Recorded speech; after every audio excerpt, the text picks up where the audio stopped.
Week 16, it's not quite the playoffs, but for two teams, it definitely is the playoffs. The NFC East is going to hang in the balance here when the Cowboys and the Eagles play. And this has been a back and forth battle all season long. And thanks to our friends at AWS, we can simulate the whole season many times over. We can simulate this game many times over and see who ends up winning, what their chances are. But we can also look back and we can say, where did they end up in week 3, week 7, and see how these things have oscillated. And it paints a very interesting picture about the seasons for both these teams. Yeah, it shows why even decided favorites in divisions often don't get more than 50% chance in the preseason because things can go wrong, and plenty has gone wrong for Philadelphia. They've only been more than a 50% chance to win the NFC East once this year, and that was going into week 7, ironically, right before they got drilled by the Cowboys. In Jerry world, Dallas here starts out 3-0. Going into week 4, that was their high water mark in terms of winning the division at over 80%. Then they lost 3 in a row. They sort of oscillated here. But now we're sitting here. Dallas is about a 60% chance to win the division. Philadelphia, 40% chance. And it mostly all comes down to this week. And let's talk about why it's 60-40, because this game is in Philadelphia, right? Yep. Home field advantage. But I think we need to look at both teams, right? And where do they sit right now? And what we've seen with the Cowboys, a little bit of resurgence, right? They destroyed the Rams at home.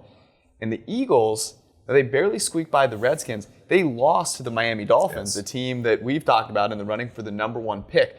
So how does that make this game a little unique? Yeah, I mean, when Philadelphia goes into a game against Miami, their stock is relatively high because we think that they're going to win the game 70-30 or 80-20. They lose that game, and not only do they lose a win that we had them projected as 80% of, they also lost to a terrible team, so all their team level fundamentals, being opponent adjusted, go down as well. And so you have seen some separation between the two, and even though Philadelphia has sort of rebounded the last few weeks, it's a come from behind win against the Giants at home. It's a grind one out, although they won by 10. It was really ugly against Washington, whereas when you look at Dallas, they just beat a team with a pretty good record in the Rams by multiple scores, and that's really going to elevate their power rankings. So that's why we have Dallas. Dallas is just fundamentally a better team than Philadelphia. That doesn't mean Philadelphia can't win on Sunday, but it does lower their chances.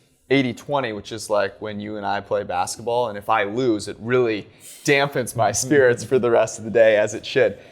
This game is going to be full of emotion. Mm-hmm. What's the key matchup that either team has to win this game? Yeah, I mean, for Philadelphia, they have to slow down the passing game of Dak Prescott, throwing to those wide receivers, Amari Cooper, Michael Gallup, two of the most valuable players on their team and in the NFL.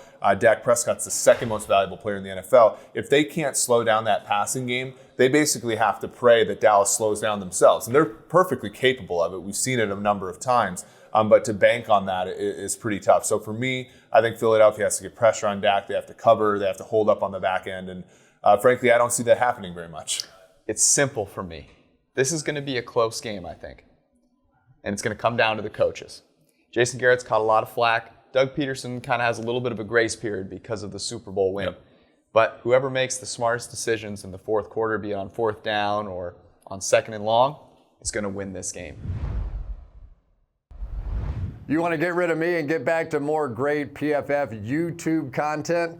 All you have to do is push that button right there and subscribe. Thanks for watching.